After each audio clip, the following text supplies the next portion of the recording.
Pak Anies, lagi rame kita mau tanya soal bansos. Karena menurut saya bansos ini adalah kewajiban negara dan rakyat berhak mendapatkannya. Tapi kita punya problem, karena banyak klaim yang diberikan seolah-olah ini bantuan orang per orang atau kelompok. Padahal kita masih punya. Ada data yang tidak valid, ada cara penyampaian yang tidak benar, ada protes yang kemudian tidak terverifikasi atau terrespon dengan baik. Ini yang menjadi pertanyaan saya kepada Pak Anies adalah, menurut Pak Anies kira-kira bagaimana tata kelola bansos agar satu tidak saling klaim, dua bisa tepat sasaran, tiga tidak menimbulkan kecemburuan-kecemburuan, sehingga inilah satu harapan yang betul-betul bisa diterima oleh rakyat. Silakan. Masih ada waktu Bapak? Cukup. Kami persilakan calon presiden nomor urut 1, Bapak Anies Baswedan, menjawab pertanyaan yang disampaikan oleh calon presiden nomor urut 3, Bapak Ganjar Pranowo. Waktu Bapak Anies 2 menit dimulai saat Bapak berbicara. Ya, terima kasih Pak Ganjar. Pertama, kita harus menyadari bahwa yang disebut sebagai bansos adalah bantuan untuk si penerima, bukan bantuan untuk si pemberi. Karenanya, dia diberikan sesuai dengan kebutuhan si penerima. Kalau penerimanya membutuhkan bulan ini, ya diberi bulan ini. Kalau dibutuhkannya 3 bulan lagi, ya 3 bulan lagi. Tidak usah dirapel semuanya. Ya. Dijadikan sebagai sesuai kebutuhan. Yang nomor 1, yang itulah yang disebut sebagai bansos tanpa pamrih. Kemudian yang kedua, pemberian bansos ini harus tepat sasaran.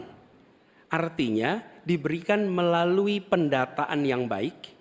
Informasi data itu harus akurat dan mekanisme pemberiannya melalui jalur birokrasi, bukan dibagikan di pinggir jalan, tapi dibagikan langsung di lokasi menggunakan siapa menggunakan jalur birokrasi.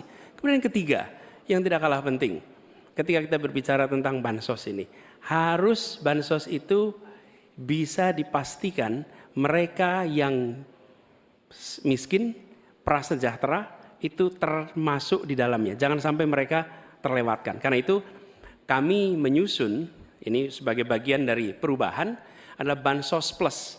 Angkanya ditingkatkan, yang belum masuk masih miskin dimasukkan, dan diberikan bekal pelatihan, pendampingan supaya mereka pelan-pelan bisa mandiri dan hidup lebih sejahtera.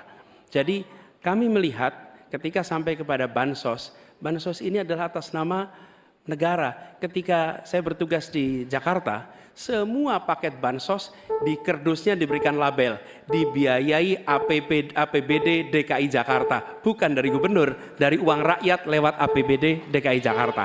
Jelas posisinya. Selanjutnya kami mohon kepada calon presiden nomor 3, Bapak Ganjar Pranowo, menanggapi jawaban calon presiden nomor 1, Bapak Anies Baswedan. Waktu Bapak 1 menit dimulai saat Bapak berbicara. Terima kasih. Ya, kali ini pasti setuju dong.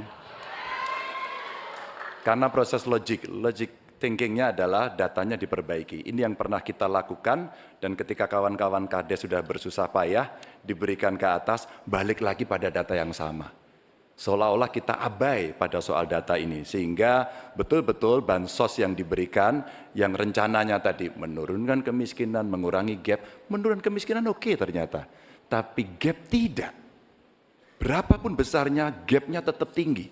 Ini menarik dan kami punya data yang kita bisa baca, dan tentu saja ini penting, memang paradigma bansos, sekali lagi ini betul-betul hak rakyat. Tugas negara dan pemerintah adalah memastikan itu, bahwa ini adalah tepat sasaran dan tepat waktu.